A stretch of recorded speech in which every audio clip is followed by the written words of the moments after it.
Robinson Crusoe by Daniel Defoe. Chapter 1. My First Sea Journey. Before I begin my story, I would like to tell you a little about myself. I was born in the year 1632, in the city of York in the north of England. My father was German, but he came to live and work in England. Soon after that, he married my mother, who was English. Her family name was Robinson. So when I was born, they called me Robinson after her. My father did well in his business, and I went to a good school. He wanted me to get a good job and live a quiet, comfortable life. But I didn't want that. I wanted adventure and an exciting life. I want to be a sailor and go to sea, I told my mother and father. They were very unhappy about this. Please don't go, my father said. You won't be happy, you know. Sailors have a difficult and dangerous life. And because I loved him, and he was unhappy, I tried to forget about the sea. But I couldn't forget. And about a year later, I saw a friend in town. His father had a ship, and my friend said to me, "We're sailing to London tomorrow. Why don't you come with us?" And so, on September the 1st, 1651, I went to Hull, and the next day we sailed for London. But a few days later, there was a strong wind. The sea was rough and dangerous, and the ship went up and down, up and down. I was very ill and very afraid. "Oh, I don't want to die," I cried. "I want to live.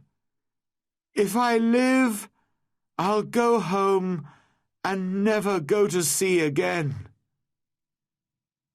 The next day, the wind dropped, and the sea was quiet and beautiful again. "Well, Bob," my friend laughed, "how do you feel now? The wind wasn't too bad." "What?" I cried. "It was a terrible storm." "Oh, that wasn't a storm," my friend answered. "Just a little wind. Forget it. Come and have a drink." After a few drinks with my friend, I felt better. I forgot about the danger and decided not to go home. I didn't want my friends and family to laugh at me. I stayed in London for some time, but I still wanted to go to sea. So, when the captain of a ship asked me to go with him to Guinea in Africa, I agreed. And so I went to sea for the second time. It was a good ship, and everything went well at first. But I was very ill again. Then, when we were near the Canary Islands, a Turkish pirate ship came after us. They were famous thieves of the sea at that time. There was a long, hard fight, but when it finished, We and the ship were prisoners. The Turkish captain and his men took us to Salih in Morocco. They wanted to sell us as slaves in the markets there. But in the end, the Turkish captain decided to keep me for himself and took me home with him. This was a sudden and terrible change in my life. I was now a slave, and this Turkish captain was my master. Chapter 2. Down the coast of Africa. For 2 long years, I lived the life of a slave. I worked in the house and the garden, and every day I planned to escape, but it was never possible. I thought about it day and night. My master liked to go fishing in a little boat, and he always took me with him. A man called Merli and a young boy also went with us. One day my master said to us, "Some of my friends want to go fishing tomorrow. Get the boat ready." So we put a lot of food and drink on the boat, and the next morning we waited for my master and his friends. But when my master arrived, he was alone. "My friends don't want to go fishing today," he said to me. "But you go with Merli and the boy, and catch some fish for our supper tonight." "Yes, master," I answered quietly. But inside I was excited. "Perhaps now I can escape," I said to myself. My master went back to his friends, and we took the boat out to sea. For a time we fished quietly, and then I moved carefully behind Merli and knocked him into the water. "Swim!" I cried. "Swim to the shore!" My master liked to shoot seabirds, and so there were guns on the boat. Quickly, I took one of these guns. Merli was swimming after the boat, and I shouted to him, "Go back to the shore. You can swim there. It's not too far. I won't hurt you, but if you come near the boat, I'll shoot you through the head." So Merli turned and swam back to the shore as quickly as he could. Then I said to the boy, "Zuri, if you help me, I'll be a good friend to you. If you don't help me, I'll push you into the sea too." But Zuri was happy to help me. "I'll go all over the world with you," he cried. I wanted to sail to the Canary Islands, but I was afraid to go too far from the shore.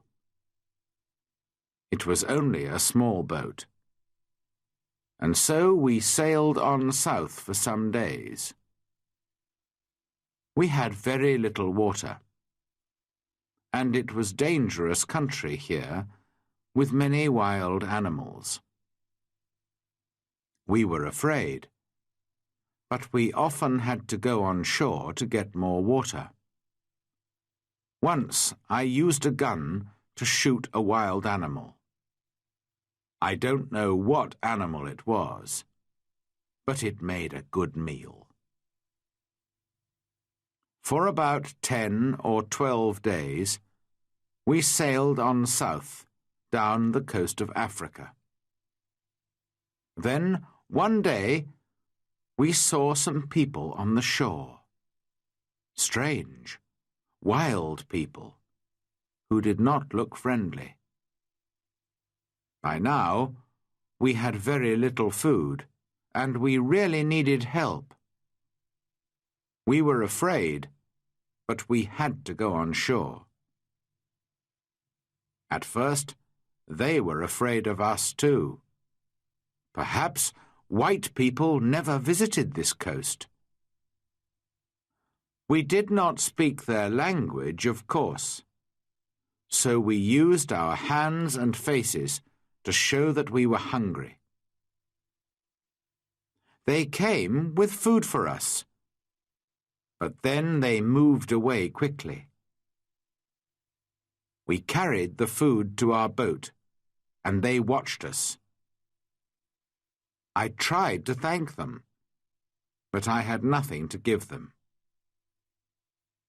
Just then, 2 big wild cats came down to the shore from the mountains.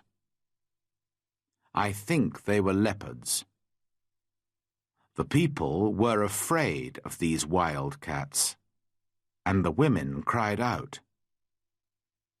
Quickly, I took a gun and shot one of the animals. The second wild cat ran back up into the mountains. Guns were new to these African people, and they were afraid of the loud noise and the smoke. But they were happy about the dead wild cat. I gave them the meat of the dead animal, and they gave us more food and water.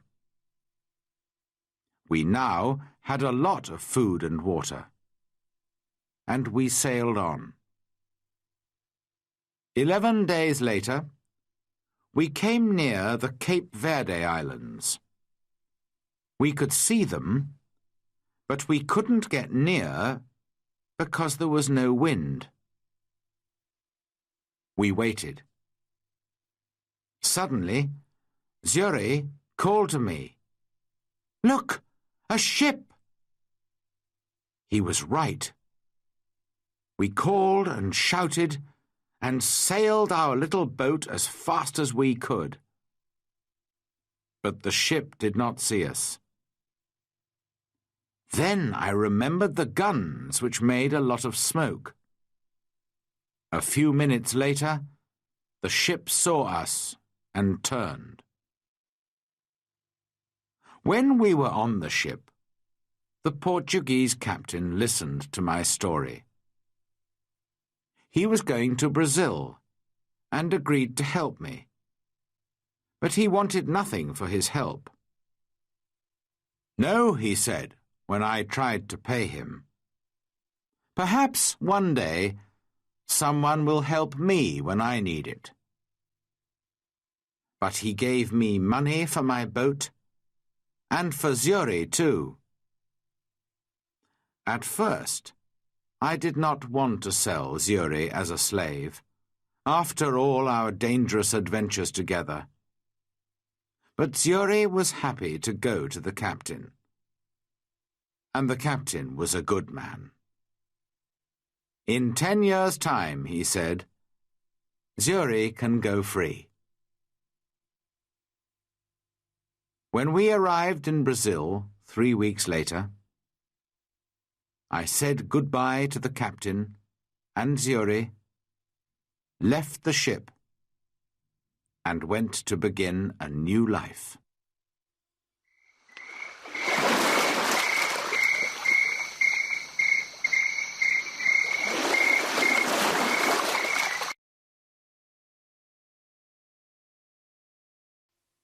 Chapter 3. The Storm and the shipwreck. I stayed in Brazil and worked hard for some years. By then I was rich, but also bored. One day, some friends came to me and said, "We're going to Africa to do business. Why don't you come with us? We'll all be rich after this journey." How stupid I was. I had an easy, comfortable life in Brazil, but of course I agreed. And so, in 1659, I went to sea again.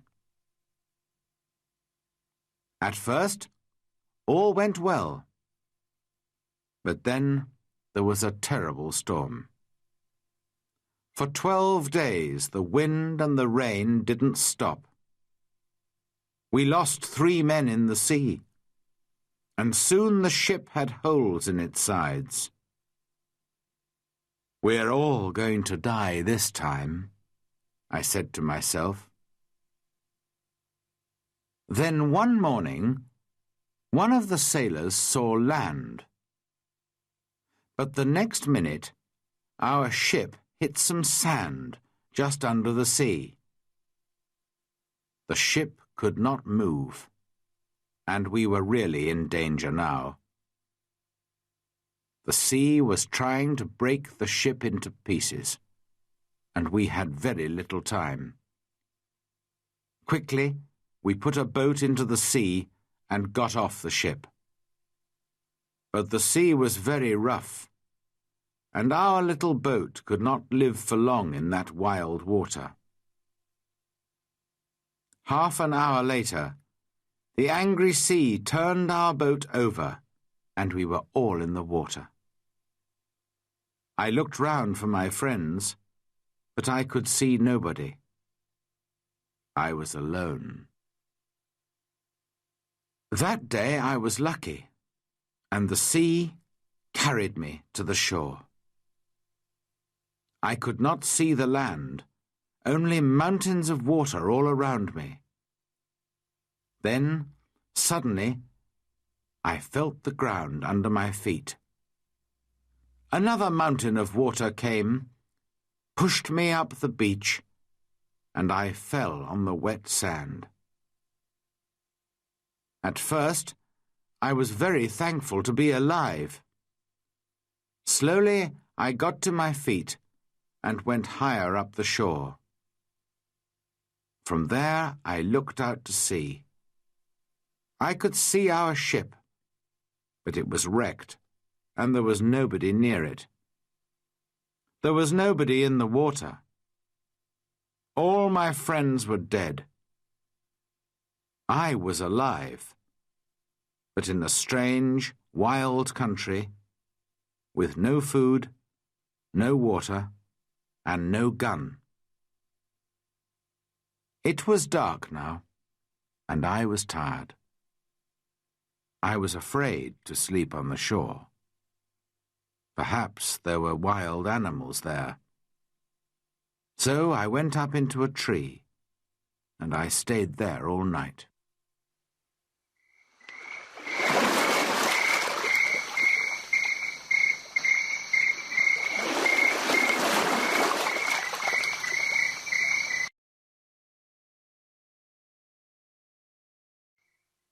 Chapter 4. A New Life on an Island. When day came, the sea was quiet again. I looked for our ship, and to my surprise, it was still there, and still in one piece. "I think I can swim to it," I said to myself. So I walked down to the sea, and before long I was at the ship and was swimming round it. But how could I get onto it? In the end, I got in through a hole in the side, but it wasn't easy. There was a lot of water in the ship, but the sand under the sea was still holding the ship in one place. The back of the ship was high out of the water, and I was very thankful for this because all the ship's food was there. I was very hungry, so I began to eat something at once. Then I decided to take some of it back to the shore with me. But how could I get it there? I looked around the ship, and after a few minutes, I found some long pieces of wood. I tied them together with rope. Then I got the things that I wanted from the ship. There was a big box of food, rice and salted meat and hard ship's bread. I also took many strong knives and other tools, the ship's sails and ropes, paper, pens, books, and 7 guns. Now I needed a little sail from the ship, and then I was ready. Slowly and carefully, I went back to the shore.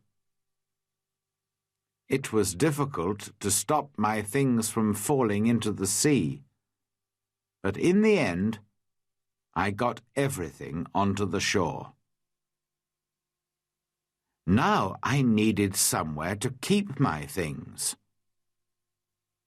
There were some hills around me, so I decided to build myself a little house on one of them. I walked to the top of the highest hill and looked down.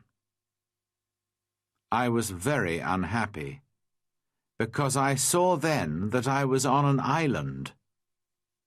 There were 2 smaller islands a few miles away, and after that, only the sea. Just the sea, for mile after mile after mile. After a time, I found a little cave in the side of a hill. In front of it, there was a good place to make a home. So I used the ship's sails, rope, and pieces of wood. And after a lot of hard work, I had a very fine tent. The cave at the back of my tent was a good place to keep my food, and so I called it my kitchen. That night, I went to sleep in my new home. The next day, I thought about the possible dangers on the island. Were there wild animals? And perhaps wild people, too, on my island? I didn't know, but I was very afraid. So I decided to build a very strong fence. I cut down young trees and put them in the ground, in a half circle around the front of my tent. I used many of the ship's ropes too, and in the end my fence was as strong as a stone wall. Nobody could get over it, through it, or round it. Making tents and building fences is hard work. I needed many tools to help me. So I decided to go back to the ship again and get some more things. I went back 12 times, but soon after my 12th visit, there was another terrible storm. The next morning, when I looked out to sea, there was no ship. When I saw that, I was very unhappy. Why am I alive? And why are all my friends dead? I asked myself. What will happen to me now, alone on this island without friends? How can I ever escape from it? Then I told myself that I was lucky. Lucky to be alive. Lucky to have food and tools. Lucky to be young and strong. But I knew that my island was somewhere off the coast of South America. Ships did not often come down this coast, and I said to myself, I'm going to be on this island for a long time. So, on a long piece of wood, I cut these words. I came here on the 30th of September, 1659. After that, I decided to make a cut for each day.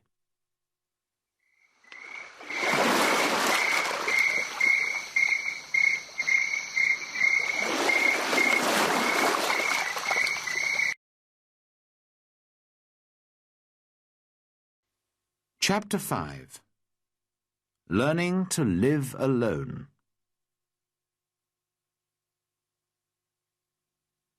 I still needed a lot of things. Well, I said, I'm going to have to make them. So every day I worked. First of all, I wanted to make my cave bigger. I carried out stone from the cave, and after many days' hard work, I had a large cave in the side of the hill. Then I needed a table and a chair, and that was my next job. I had to work on them for a long time. I also wanted to make places to put all my food and all my tools and guns. But every time I wanted a piece of wood, I had to cut down a tree. It was long, slow, difficult work. And during the next months, I learnt to be very clever with my tools. There was no hurry. I had all the time in the world. I also went out every day, and I always had my gun with me. Sometimes I killed a wild animal, and then I had meat to eat.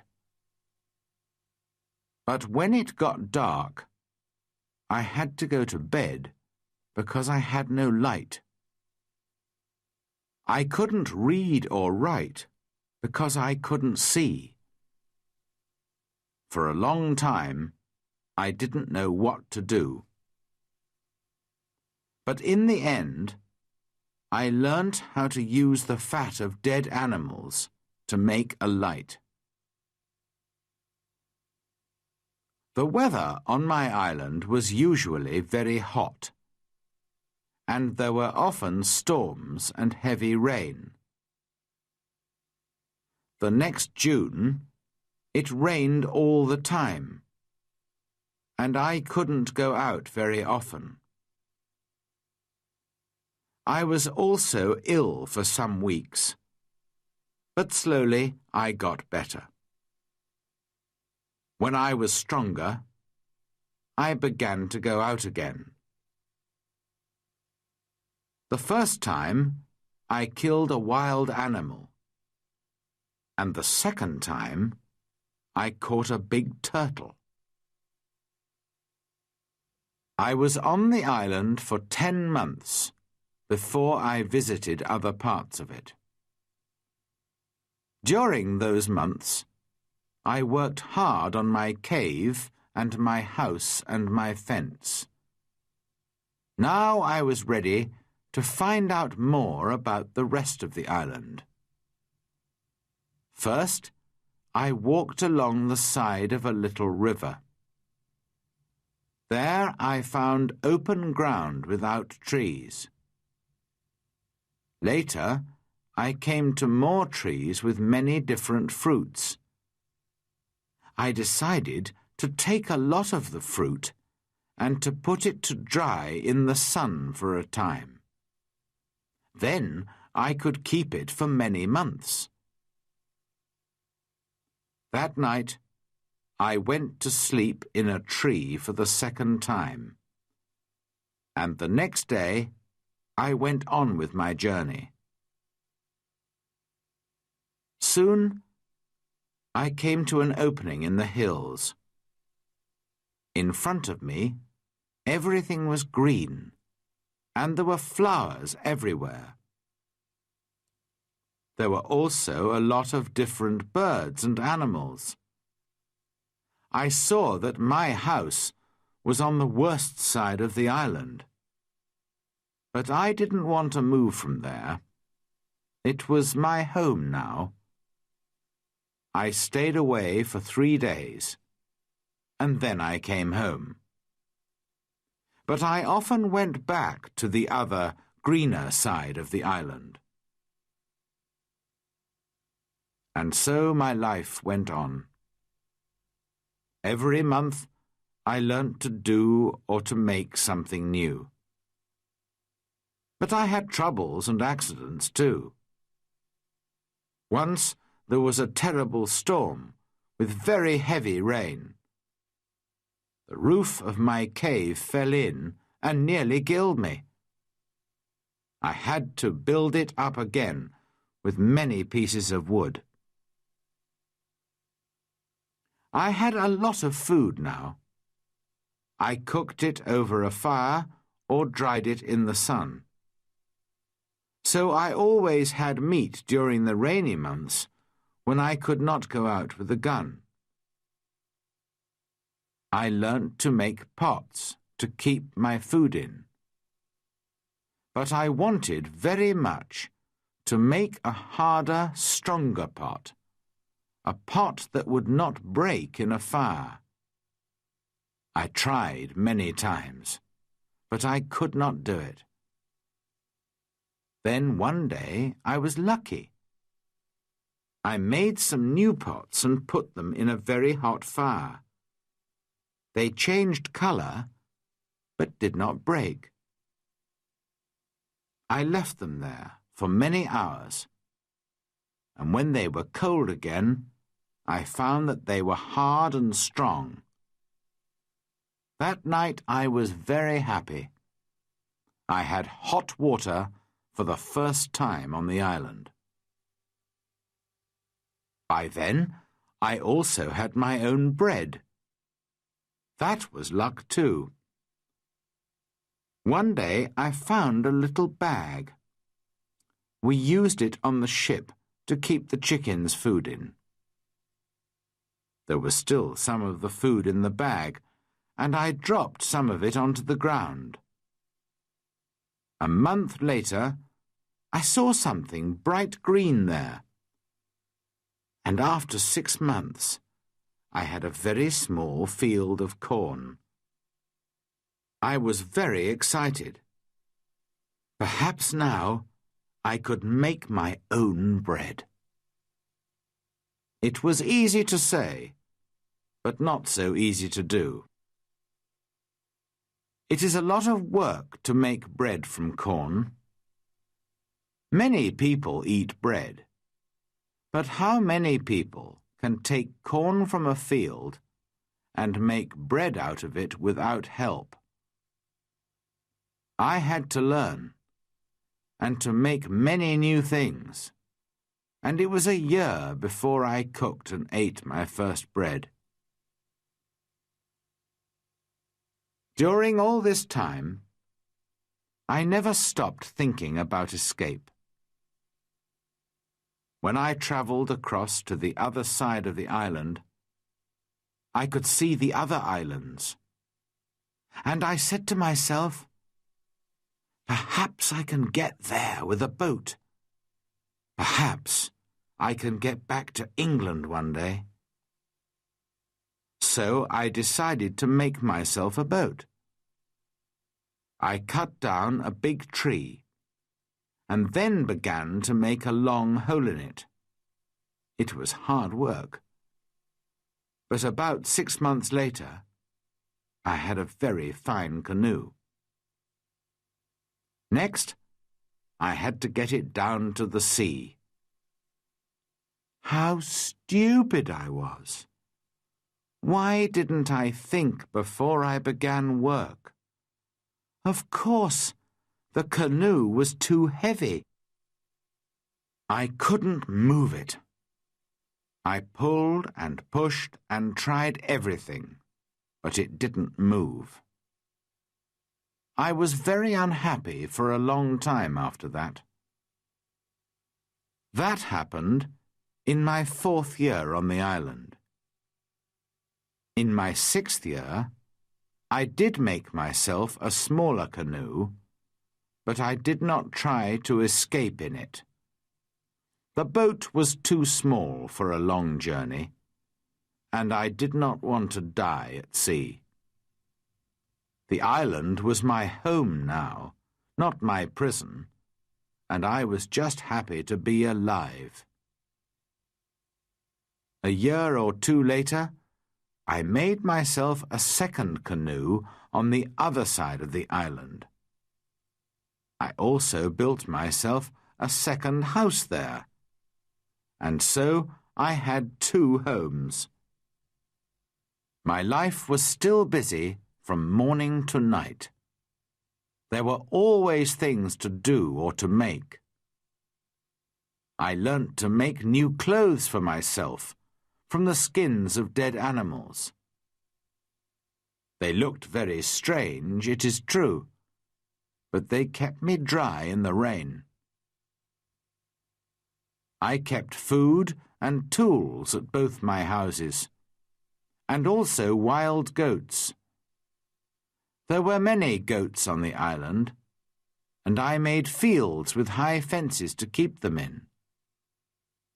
They learnt to take food from me, and soon I had goat's milk to drink every day. I also worked hard in my cornfields, and so many years went by.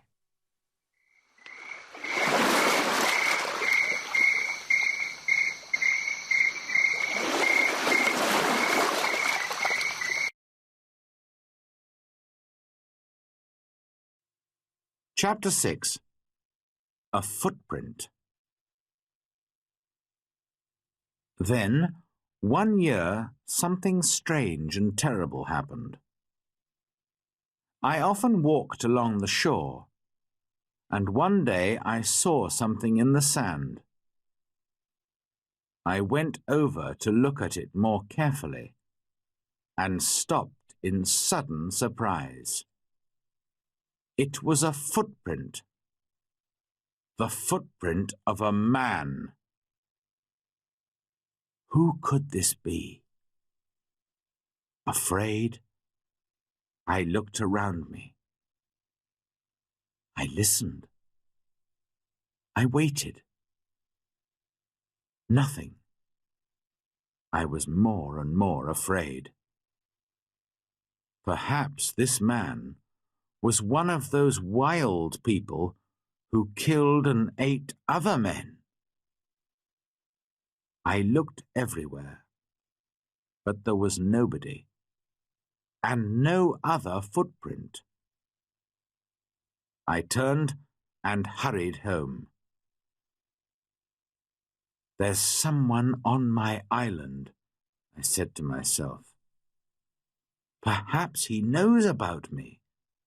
Perhaps he's watching me now, from behind a tree. Perhaps he wants to kill me. That night, I couldn't sleep. The next day, I got all my guns ready, and I put more wood and young trees around my house. Nobody could see me now. But after 15 years alone on the island, I was afraid, and I did not leave my cave for 3 days. In the end, I had to go out to milk my goats. But for 2 years I was afraid. I stayed near my home, and I never used my guns because I didn't want to make a noise. I could not forget the footprint, but I saw and heard nothing more. And slowly I began to feel happier. One day, a year later, I was over on the west side of the island. From there I could see the other islands, and I could also see a boat far out to sea. If you have a boat, I thought, it's easy to sail across to this island. Perhaps that explains the footprint. It was a visitor from one of the other islands. I began to move more freely around the island again, and built myself a third house. It was a very secret place in a cave. No wild man will ever find that, I said to myself. Then one year, something happened which I can never forget. I was again on the west side of the island and was walking along the shore. Suddenly, I saw something which made me feel ill. There were heads, arms, feet, and other pieces of men's bodies everywhere. For a minute, I couldn't think, and then I understood. Sometimes there were fights between the wild men on the other islands. Then they came here to my island with their prisoners to kill them, cook them, and eat them. Slowly, I went home, but I was very angry. How could men do this? For many months, I watched carefully for the smoke from fires, but I didn't see anything. Somehow, the wild men came and went, and I never saw them. I was angry and afraid. I wanted to shoot them all. But there were many of them, and only one of me. Perhaps I can shoot 2 or 3, I said to myself. But then they will kill and eat me. Then, one morning in my 23rd year on the island, I was out in my fields, and I saw the smoke from a fire. Quickly, I went up the hill to watch. There were 9 men around the fire, and they were cooking their terrible food. Then these wild men danced round the fire, singing and shouting. This went on for about 2 hours, and then they got into their boats and sailed away. I went down to the shore and saw the blood of the dead men on the sand. The next time they come, I'm going to kill them, I said angrily.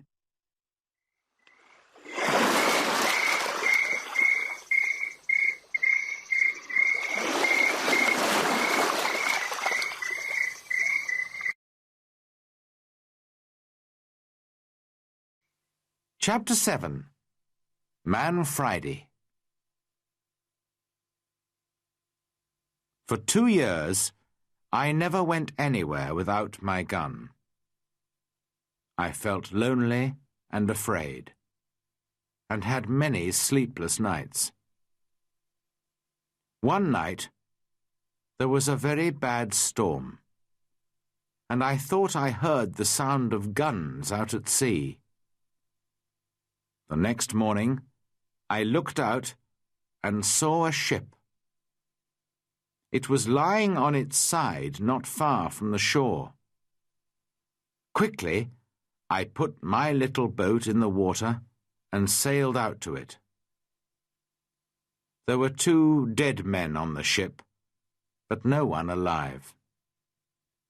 The bodies of the other sailors were lost in the sea. I took some clothes and tools, and also a box of Spanish gold and silver money. I was a rich man now, but what use was money to me?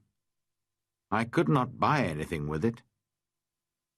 I wanted people, a friend, somebody to talk to, somebody who could help me escape from my island. One morning, I woke up and made a plan. I'll try to catch one of the prisoners of the wild men, I said to myself.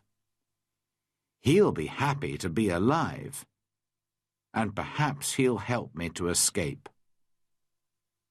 I watched day and night, but for 1.5 years there were no boats. Then one day 5 boats came. There were about 30 men, and they had 2 prisoners.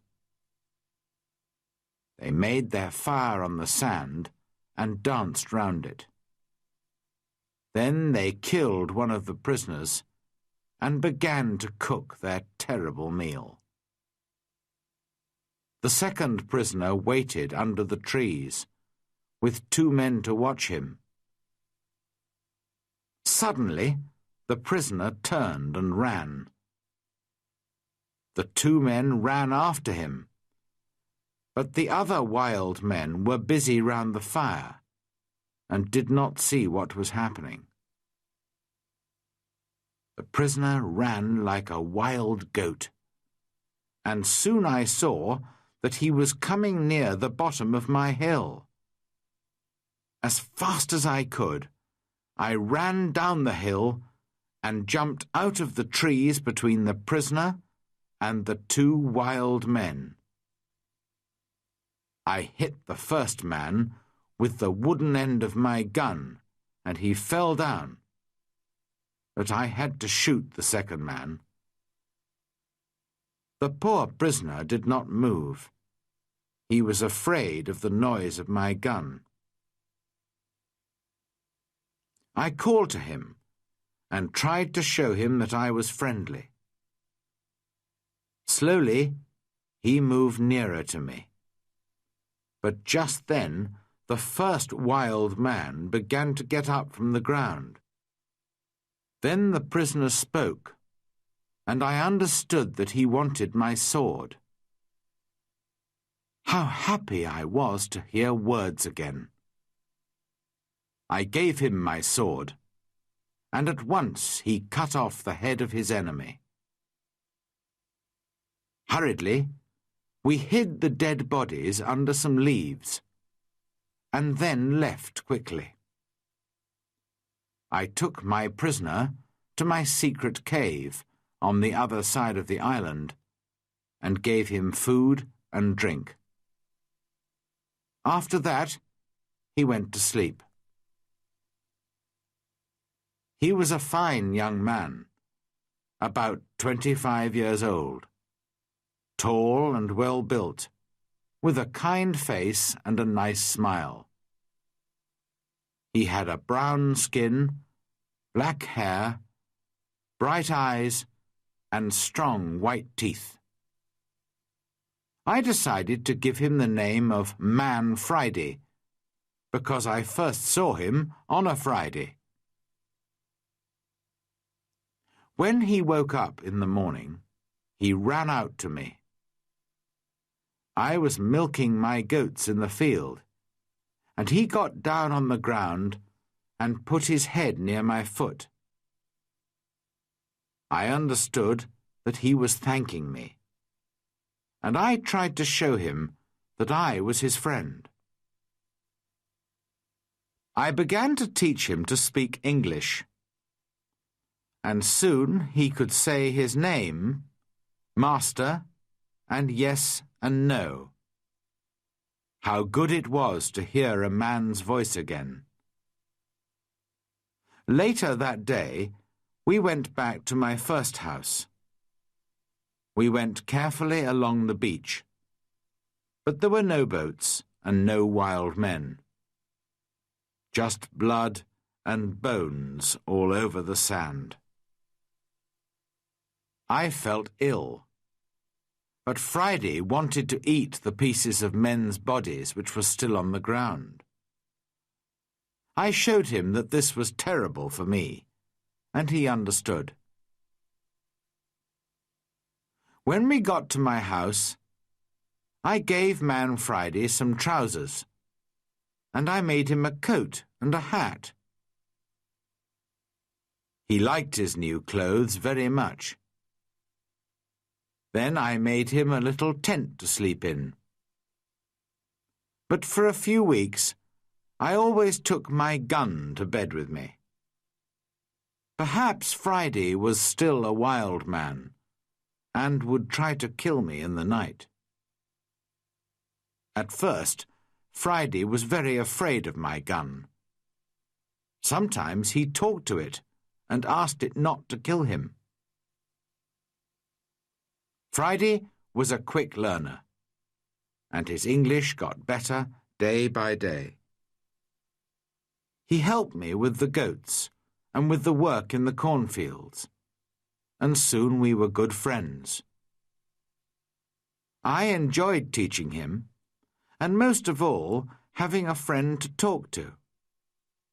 This was the happiest of all my years on the island. Friday and I lived together happily for 3 years. I told him the story of my adventures and about life in England, and he told me about his country and his people. One day we were at the top of the highest hill on the island, and we were looking out to sea.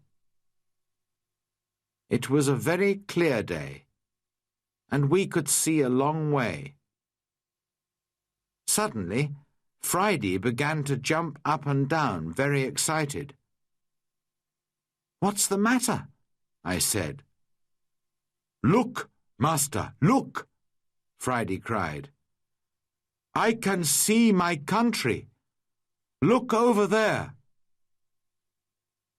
I looked, and there to the northwest, between the sea and the sky, was a long, thin piece of land. I learnt later that it was the island of Trinidad, and that my island was in the mouth of the river Orinoco on the north coast of South America. I began to think again about escape. Perhaps Friday wanted to go home too. Perhaps together we could get to his country. But what then? Would Friday still be my friend? Or would his people kill me and eat me? I took Friday to the other side of the island and showed him my big canoe. It still lay under the trees. It was very old now, and there were holes in the wood. "Could a boat like this sail to your country, Friday?" I asked him. "Oh, yes," he answered. "A boat like this can carry a lot of food and drink." "Then we'll make another canoe like it, and you can go home in it," I said. But Friday looked very unhappy. "Why are you angry with me?" he asked. "What have I done?" Why do you want to send me home?" "But I thought you wanted to go home," I said. "Yes, but you must come with me. Kill me if you want, but don't send me away from you." Then I saw that Friday was a true friend, and so I agreed to go with him. We began work on the canoe at once. Friday chose the tree himself. He understood wood better than I did, and we cut it down. We worked hard, and in a month the boat was finished. 2 weeks later, it was in the sea, and we began to get ready for our long journey.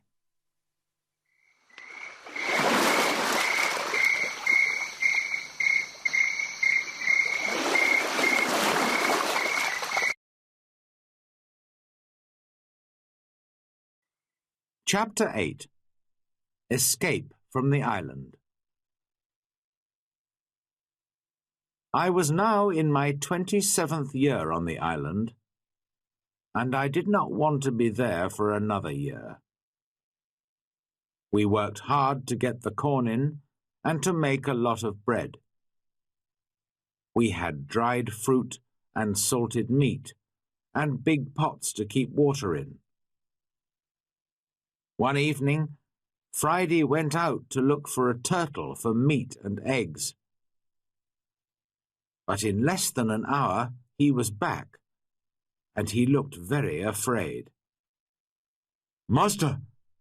Master!" he cried. "There's a great ship near the island, and men are coming to the shore in a boat." I jumped up and ran with him down to the shore. To my great surprise, I saw that it was an English ship. But why was it here? English ships never came this way. Perhaps they were pirates. "Don't let them see you, Friday," I called. "We'll hide in the trees and watch." There were 11 men in the boat, but 3 of them were prisoners. Their arms were tied with rope, but their legs were free and they could walk. The other sailors pushed the 3 prisoners up the beach, laughing and shouting and hitting them. Then some of them sat down on the sand and began to drink. Others walked away to look at the island, and 2 men stayed to watch the boat. The 3 prisoners walked slowly along the beach and sat down under a tree not far from us.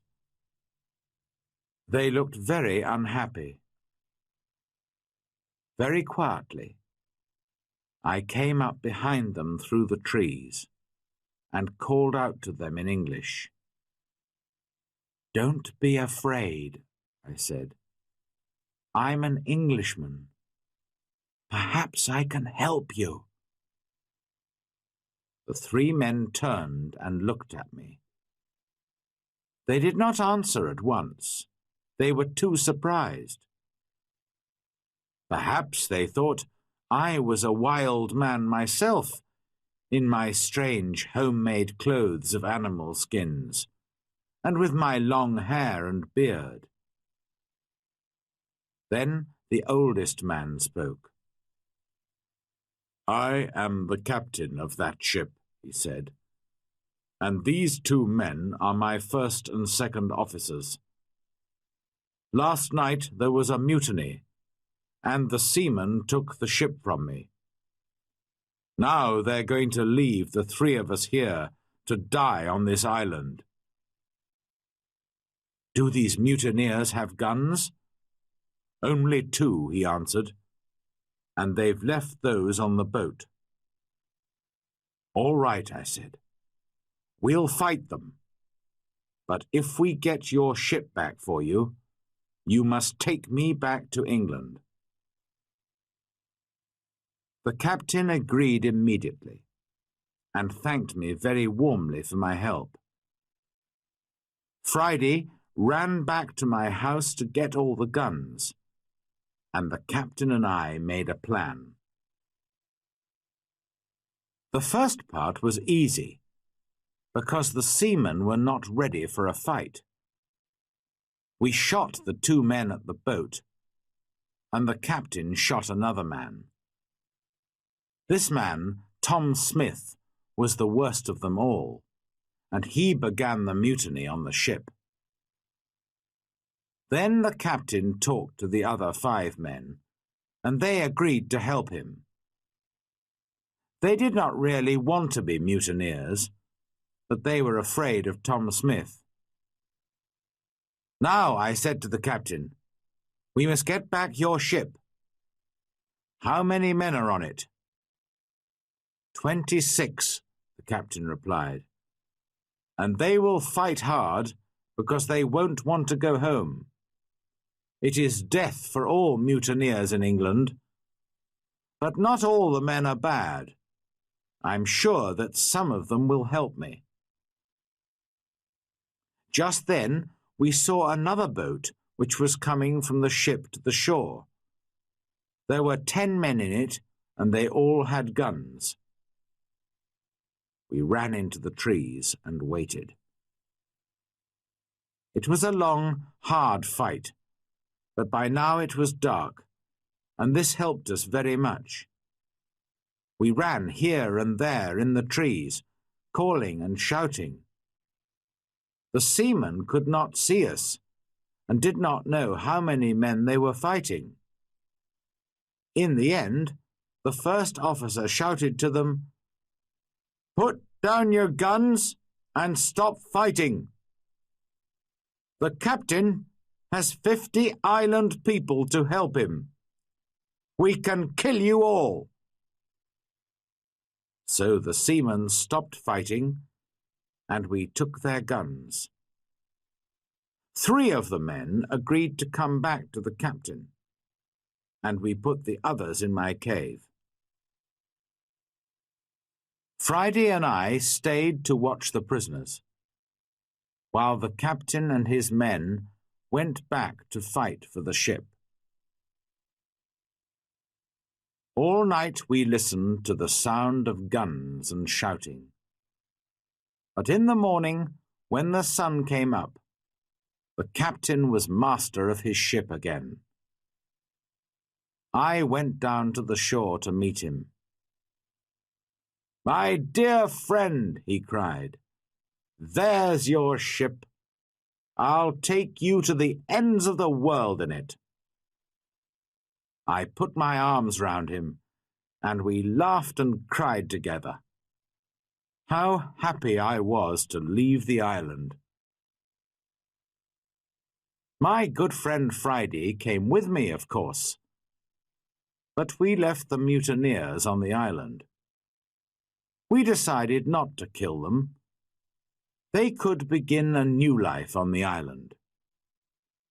I showed them my 3 houses, my cornfields, and my goats, and all my tools.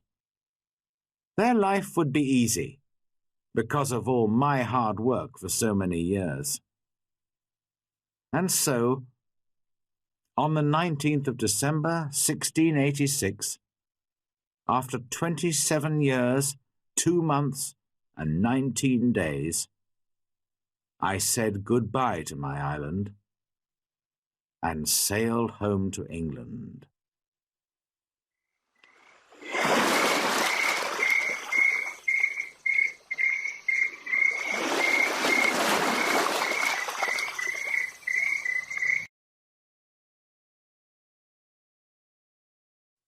Chapter 9. Home in England. When I came back to England, I felt like a stranger in the country. Many things were different, and not many people remembered me. I went home to York, but my father and mother were dead, and also my two brothers. I did find the two sons of one of my brothers. They were happy to learn that I was alive, and I was pleased to find some family. After some months, I decided to go down to Lisbon in Portugal. I had friends there who could help me to sell my land in Brazil, and I needed the money. Friday came with me. He was always a good and true friend to me. In Lisbon, I found the Portuguese captain, who took me in his ship to Brazil all those years ago. It was good to see him again, and he helped me with my business. Soon I was ready to go home again by land. No more adventures and dangers by sea for me. It was a long, hard journey. We had to cross the mountains between Spain and France in winter, and the snow was deep. Poor Friday was very afraid of the snow. In his country it was always hot, and he did not like cold weather. Back in England, I found a house and began to live a quiet life. My two nephews came to live with me. The younger one wanted to be a sailor, and so I found him a place on a ship. After a while I married and had 3 children, 2 sons and a daughter. Then my wife died, and my nephew, who was now the captain of a ship, came home to see me. He knew that I did not really like a quiet life. "I have a fine ship, Uncle," he said. "I'm going out to the East Indies, India, Malaya, the Philippines. Why don't you come with me?" And so, in 1694, I went to sea again, and had many more adventures. Perhaps, one day, I'll write another book about them.